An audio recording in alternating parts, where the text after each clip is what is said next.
Welcome to my channel teaching by Lovleen. और आज हम क्लास 9 का chapter first the story of village Palampur पढ़ने जा रहे हैं।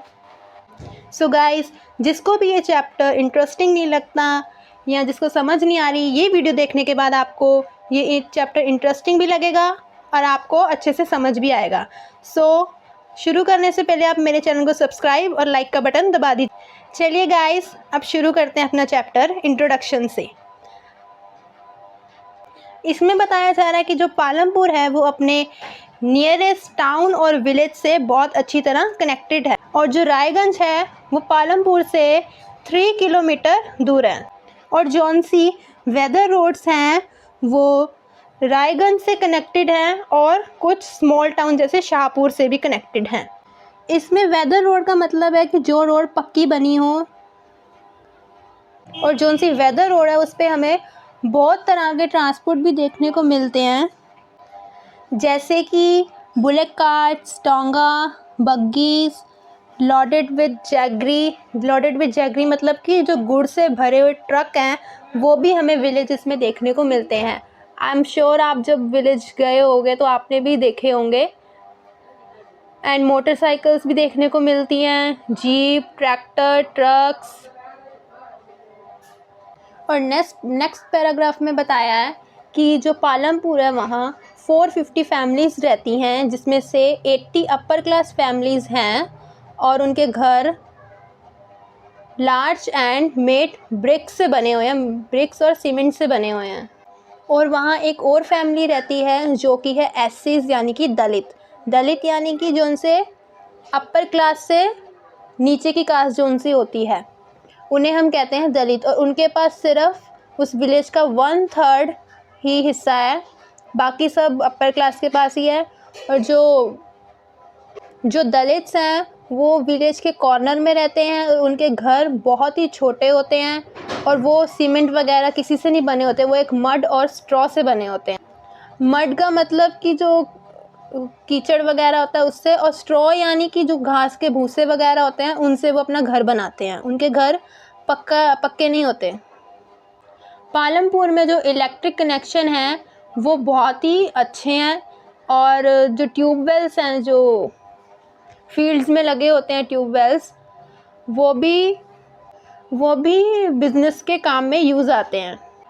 पालमपुर के अंदर 2 प्राइमरी स्कूल्स हैं और एक हाई स्कूल्स है। प्राइमरी हेल्थ सेंटर भी है जो कि वहाँ पर गवर्नमेंट ने खोला है। प्राइमरी हेल्थ सेंटर बहुत छोटे होते हैं जिसके अंदर हम सिर्फ दवाइयाँ ले सकते हैं, हमारा कोई ट्रीटमेंट नहीं हो सकता किसी भी चीज़ का। जैसे हमें कोई बड़ी बीमारी हो या सर्जरी हो वो प्राइमरी हेल्थ सेंटर में नहीं हो सकती है। यहाँ सिर्फ छोटी छोटी खांसी ज़ुकाम की सिर्फ दवाइयाँ मिलती हैं, और वहाँ पर एक प्राइवेट डिस्पेंसरी भी है जहाँ पर ट्रीट किया जाता है लोगों। यहाँ पर इंडिया में फार्मिंग जो है वो बहुत मेन एक्टिविटी है, और इसके अलावा नॉन फार्मिंग एक्टिविटी भी है, जैसे कि स्मॉल मैन्युफैक्चरिंग, जैसे छोटी छोटी चीज़ों को बनाना, ट्रांसपोर्ट और छोटी छोटी दुकानें। और अब आगे हम इन 2 फैक्टर्स के बारे में पढ़ेंगे, एक नॉन फार्मिंग एग्रीकल्चर और एक farming agriculture. Sorry guys, activity है वो। अब हम पढ़ेंगे ऑर्गेनाइजेशन ऑफ प्रोडक्शन। प्रोडक्शन का मतलब होता है ऐसी चीज़ें बनाना जिसकी हमें नीड है यानी कि ज़रूरत है। प्रोडक्शन के 4 फैक्टर्स होते हैं जो कि हम आगे पढ़ेंगे, और जिसको गुड्स एंड सर्विसेज का मतलब नहीं पता तो मैं बता दूं कि गुड्स का मतलब होता है सामान, और सर्विस का मतलब होता है जैसे एक टैक्सी या ऑटो वाला हमसे पैसे लेकर हमें एक जगह से दूसरी जगह छोड़ता है, या जो टीचर हैं, जो बैंक में एम्प्लॉयज़ काम कर रहे हैं, हम इस चीज़ को सर्विस कहते हैं। जो हमारे प्रोडक्शन की पहली रिक्वायरमेंट है वो लैंड है, जो कि एक नेचुरल रिसोर्स है, और इसमें वाटर, फॉरेस्ट, मिनरल ये सब इंक्लूड है। हमारी सेकंड रिक्वायरमेंट लेबर है। लेबर भी प्रोडक्शन एक्टिविटी में इंक्लूडेड है। जो उनसी हाईली एजुकेटेड वर्कर्स होते हैं वो सब नेसेसरी टास्क यानी कि वो बड़ी बड़ी कंपनीज और ऐसे काम करते हैं। और जो उनसे दूसरे लेबर होती है मैनुअल लेबर, जो पढ़ी लिखी नहीं होती, इलिटरेट पीपल होते हैं, वो सब मजदूरी वगैरह करते हैं, लेकिन ये दोनों ही प्रोडक्शन में इक्वली इंक्लूडेड हैं, दोनों ही प्रोडक्शन में कंट्रीब्यूट कर रहे हैं। और जो हमारी फिज़िकल कैपिटल है वो हमारे हर प्रोडक्शन में काम आती है। फिज़िकल कैपिटल का मतलब होता है इसके अंदर मशीन्स, टूल्स वगैरह आते हैं, जो कि एक लेबर को भी चाहिए और जो लैंड में जो काम करेंगे उनको भी चाहिए। इसका फर्स्ट पॉइंट है टूल्स, मशीन, बिल्डिंग्स। जैसे कि मैंने आपको बताया था कि ये हमारी लैंड में भी यूज़ होती है। फार्मर को प्लफ चाहिए होता है, यानी कि हल, फल, वेजिटेबल्स वगैरह जो भी वो एग्रीकल्चर करते हैं उसके लिए, और सोफिस्टिकेटेड मशीन जैसे कि जनरेटर, टरबाइंस, कंप्यूटर एक्सेट्रा, ऐसी बड़ी बड़ी मशीनें। और ये जो सी मशीन है या टूल्स हैं, बिल्डिंग्स, ये सब क्या है, फिक्स्ड कैपिटल है, जो कि जल्दी ख़राब नहीं होते और कितने साल तक चल जाते हैं, मैनी ईयर्स तक। आगे है रॉ मटेरियल्स। रॉ मटेरियल होते हैं कच्चा माल, जैसे कि एक वीवर को यान की यूज़ होता है, सॉरी गाइस, जैसे वीवर को एक यान की ज़रूरत होती है और पोटर को क्ले की ज़रूरत होती है। क्ले के बिना वो पोट नहीं बना सकता, और जो वीवर है वो यान के बिना, यानी कि धागे के बिना कपड़े नहीं सी सकता। उन दोनों के लिए यान और क्ले क्या है, रॉ मटेरियल है एक। और इसी तरह मनी भी एक तरह का रॉ मटेरियल है, जिसे हम दे के चीज़ें खरीद सकते हैं, पेमेंट कर सकते हैं।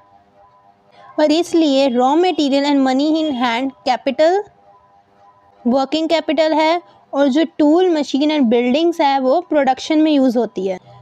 जो फिक्स्ड कैपिटल है, यानी कि टूल्स, मशीन, बिल्डिंग, इनके द्वारा हम प्रोडक्शन कर सकते हैं, और जो रॉ मटेरियल है इनसे हम प्रोडक्शन करते हैं। जैसे कि एक कंपनी में एक मशीन लगी है, सपोज़ एक पेन की कंपनी है। एक पेन की कंपनी के लिए हमें सबसे पहले एक बिल्डिंग चाहिए होगी और मशीन्स चाहिए होगी, और ये दोनों क्या हो गई, फिक्स्ड कैपिटल। और पेन को बनाने के लिए हमें प्लास्टिक वगैरह, इंक की ज़रूरत होगी, और वो क्या होगा, रॉ मटेरियल। और इन दोनों से मिलकर हमें अपना फाइनल गुड मिलता है। और फोर्थ रिक्वायरमेंट हमें चाहिए, जो ये तीनों फैक्टर को इकट्ठा करके, लैंड, लेबर और फिज़िकल कैपिटल को इकट्ठा करके एक आउटपुट प्रोड्यूस करे मार्केट में। इन तीनों फैक्टर को इकट्ठा सिर्फ ह्यूमन ही कर सकता है, क्योंकि ह्यूमन के पास ही नॉलेज है, जो ह्यूमन ही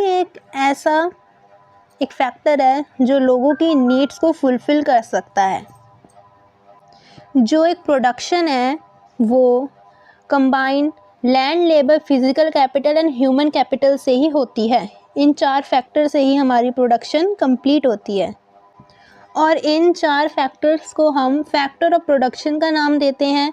इस चैप्टर में हमने 3 फैक्टर के बारे में अच्छी तरह से पढ़ा है, और जो सा हमारा 4th फैक्टर है ह्यूमन कैपिटल, इसके बारे में हम अगले चैप्टर में पढ़ेंगे। नेक्स्ट है हमारा farming in Palampur. First point, land is fixed. Farming is main production in Palampur. जो फार्मिंग है वो पालमपुर की एक मेन एक्टिविटी है, और लैंड हमारी फिक्स्ड होती है। जैसे मशीन या कोई टूल्स, कुछ भी हो गया, ये यहाँ से वहाँ जा सकता है, लेकिन जो लैंड है वो फिक्स की फिक्स ही रहेगी। और हमारे देश में 75% पीपल जो हैं वो अपनी लाइवलीहुड के लिए, यानी कि जीने के लिए, फार्मिंग पर ही डिपेंड हैं। फार्मिंग का बढ़ना एक तरह की प्रॉब्लम भी है हमारे लिए, और 1960s में पालमपुर में जितनी लैंड थी उतनी अब है, लैंड में कोई बढ़ोतरी नहीं हुई है। पालमपुर में जो वेस्ट लैंड थी उसको हमने कल्टीवेशन लैंड में बदल दिया है, लेकिन अब और कोई वेस्ट लैंड या कुछ ऐसी न्यू लैंड कुछ नहीं है जिसको हम कल्टीवेशन लैंड में बदल सके, जहां हम एग्रीकल्चर कर सकें। और ये जो नीचे बॉक्स है इसमें ज़्यादा कुछ नहीं बताया, इसको मैं शॉर्ट में बता रही हूँ। इसमें बस यही बोला कि जो standard unit of measuring land होती है, जिससे हम लैंड को मेज़र करते हैं, उस यूनिट को हम हेक्टर बोलते हैं। और जो विलेज में जो यूज़ होती है लैंग्वेज ज़मीन नापने की, उसको हम बोलते हैं बीघा, गुनीथा, और भी बहुत सारी लैंग्वेज होती है। सेकंड पॉइंट में बोला है is there a way one can grow more from the same land, मतलब इसी ज़मीन पर ज़्यादा प्रोडक्शन कर सकते हैं, यानी कि एक ज़मीन पर हम ज़्यादा प्रोडक्शन कर सकते हैं। जहाँ पालमपुर है western part of Uttar Pradesh, Uttar Pradesh के वेस्टर्न पार्ट में पालमपुर है, वहाँ पर क्रॉप्स और बाकी फैसिलिटीज़ बहुत अच्छी हैं। पालमपुर में सारी लैंड कल्टीवेटेड है, कोई भी ऐसी लैंड नहीं बची जो कल्टीवेटेड ना हो। ड्यूरिंग द रेनी सीज़न, जो हमारा रेनी सीज़न होता है, उस मौसम में खारिफ क्रॉप उगाते हैं फार्मर्स, जैसे jowar and bajra. This plant are use as cattle feed, और जो वेस्ट बच जाता है उस प्लांट का, जैसे पत्ते हो गए, डंडियाँ वगैरह कुछ भी हो गया, तो वो बाद में जानवरों के लिए रखा जाता है, जानवरों को खिलाया जाता है। अक्टूबर और दिसंबर के बीच में पोटैटो का कल्टीवेशन किया जाता है, मतलब पोटैटो उगाए जाते हैं। In the winter season fielders want the wheat. सर्दियों में रबी क्रॉप का सीज़न होता है जिसमें वीट उगाई जाती हैं।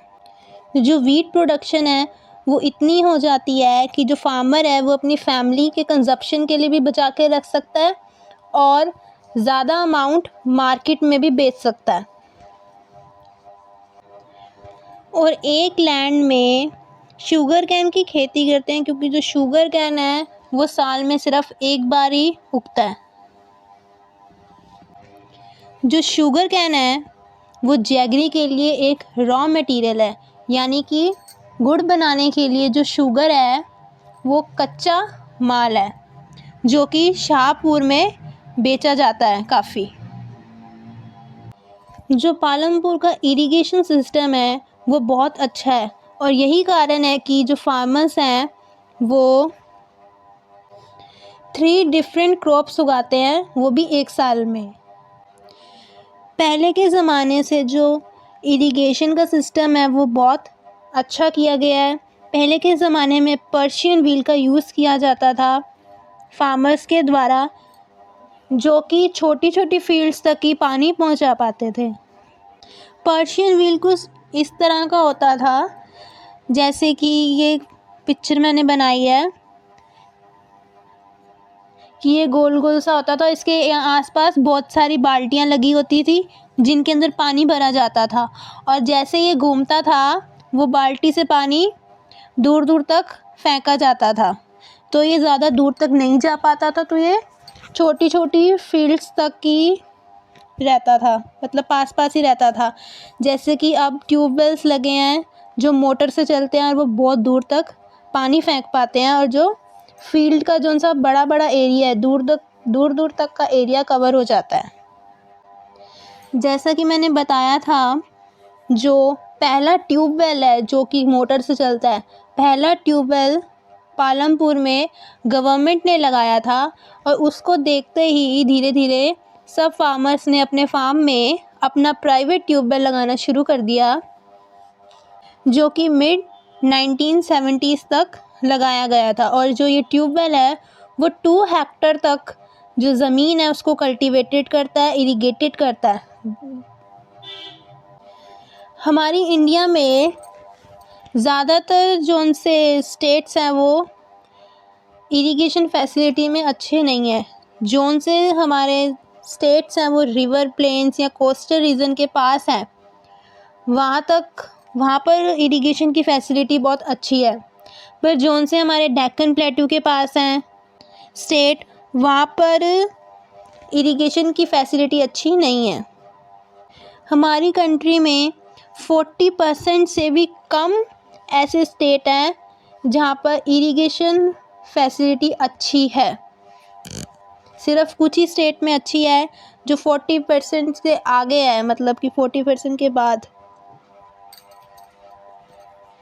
60% जौन सी हमारी स्टेट है वहाँ पर जो कल्टीवेशन करने के लिए एग्रीकल्चर करने के लिए फार्मर्स रेन पे ही डिपेंड होते हैं। सो गाइस, इस बॉक्स में बस इतना ही लिखा था। आगे देखिए, मल्टीपल क्रॉपिंग किसे कहते हैं। मल्टीपल क्रॉपिंग वो होती है कि हम वन पीस ऑफ लैंड में एक से ज़्यादा क्रॉप ग्रो करें।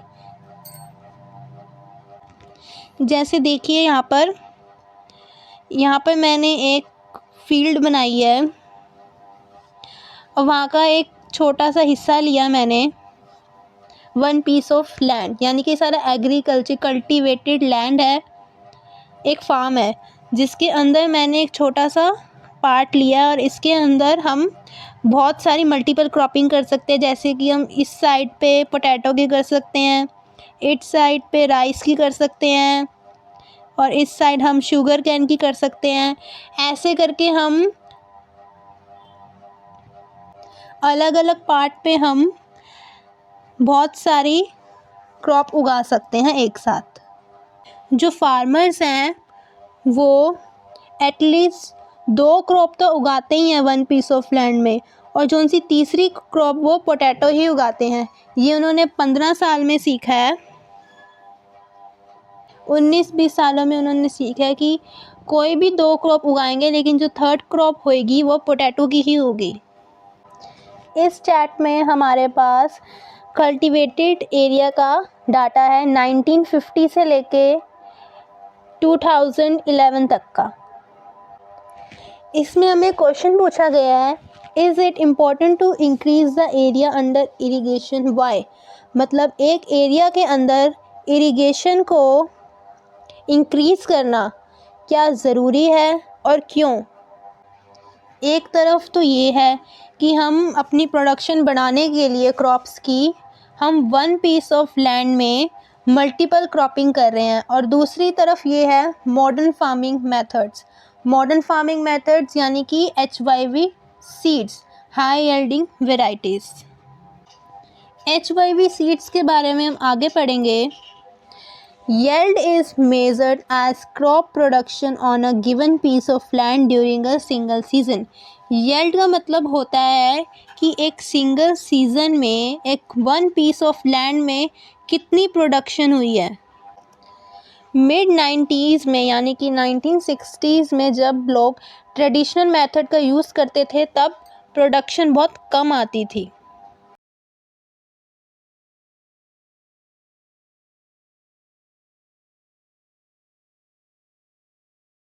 जो ट्रेडिशनल सीड्स होती हैं उनके लिए हमें कम इरिगेशन की ज़रूरत होती है, यानी कि कम पानी की ज़रूरत होती है।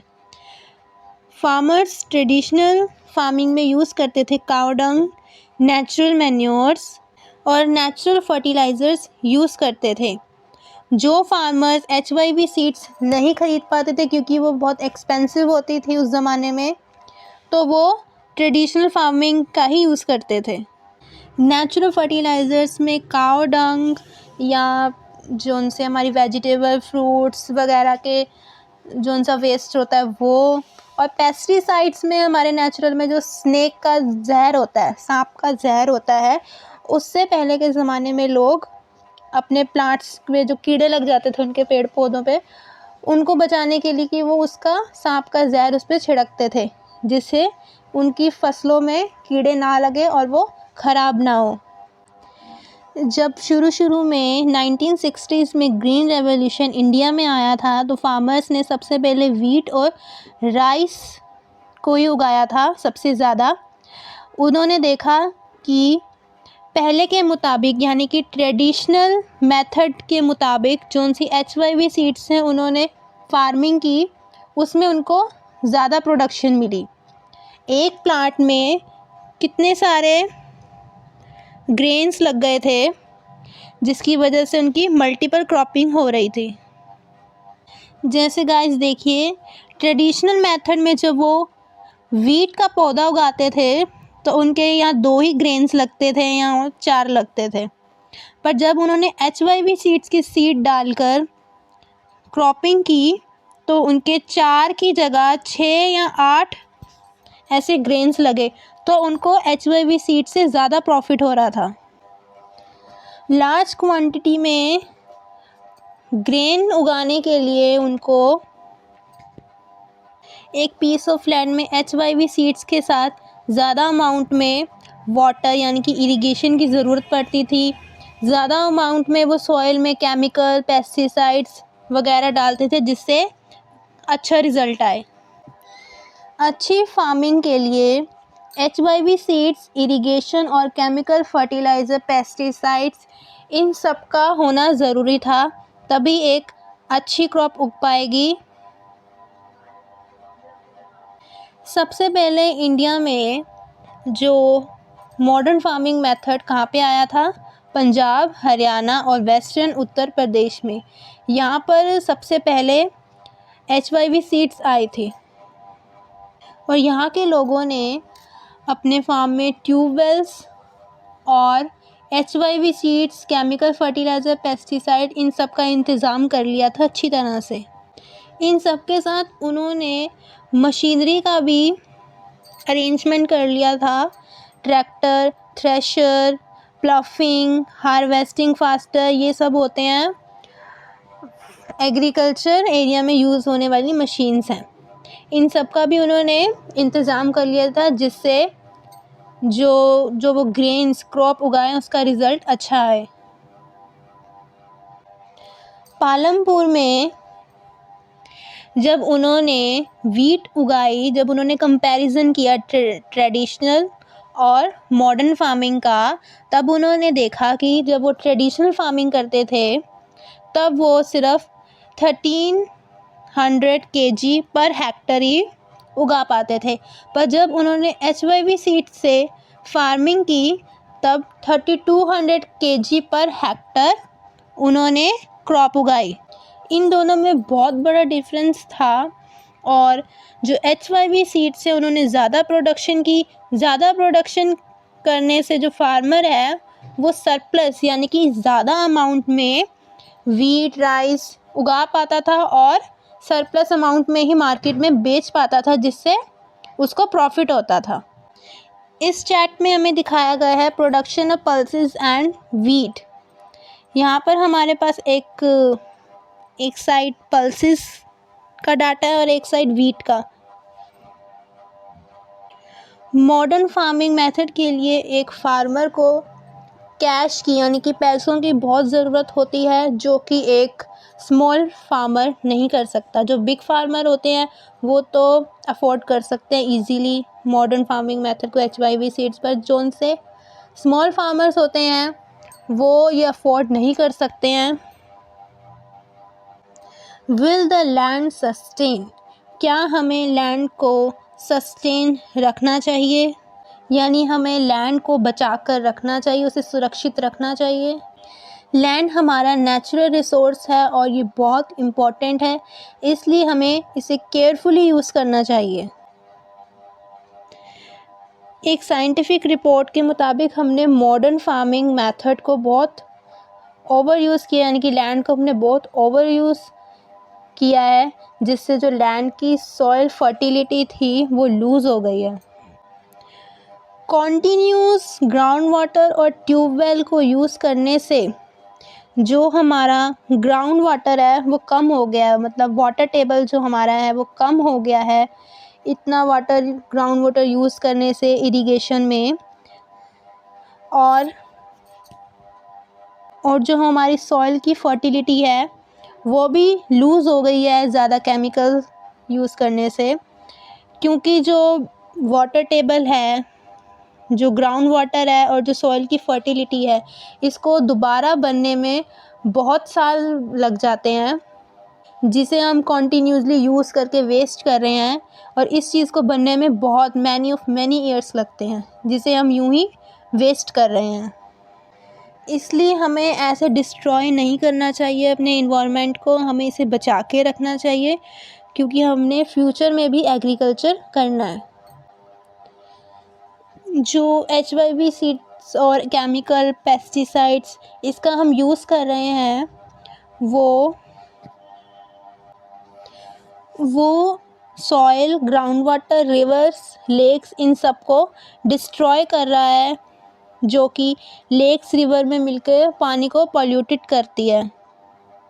और साथ ही साथ ये जो मिट्टी में बैक्टीरियाज़ होते हैं, माइक्रो ऑर्गेनिज़म्स होते हैं छोटे छोटे जो सॉइल में, जो कि अच्छे बैक्टीरियाज़ होते हैं जो न्यूट्रिएंट देते हैं, जो मिट्टी को ख़राब नहीं होने देते, वो उनको भी ये केमिकल्स मार रहे हैं। सबसे ज़्यादा जो केमिकल प्रोडक्शन है, केमिकल फर्टिलाइज़र्स हैं, ये पंजाब में यूज़ होते हैं और कॉन्टीन्यूस यूज़ होने के बाद ये सॉइल को डिग्रेडेट करते हैं। और Punjab farmers are now focus to use more and more chemical fertilisers. जो पंजाब के फार्मर्स हैं वो केमिकल डालने में फ़ोकस करते हैं, उनको कोई मतलब नहीं है और इनपुट का यूज़ करते हैं फॉर मोर प्रोडक्शन के लिए। उनको हेल्थ से और किसी से कुछ मतलब नहीं है फार्मर्स को, वो अपनी ज़्यादा एक्सेस प्रोडक्शन के लिए वो केमिकल्स का यूज़ करते हैं। इस बॉक्स में बस इतना ही था। सो गाइस, वीडियो यहीं एंड होती है और आगे का हम नेक्स्ट पार्ट में पढ़ेंगे। और गाइस, आपको मेरी वीडियो कैसी लगी नीचे कमेंट करके बताइए और मेरी वीडियो को लाइक, शेयर एंड सब्सक्राइब कर दीजिए। थैंक यू एंड चैनल को सब्सक्राइब करना बिल्कुल ना भूलें। मैं मिलती हूँ आपको अपनी नेक्स्ट वीडियो में। बाय।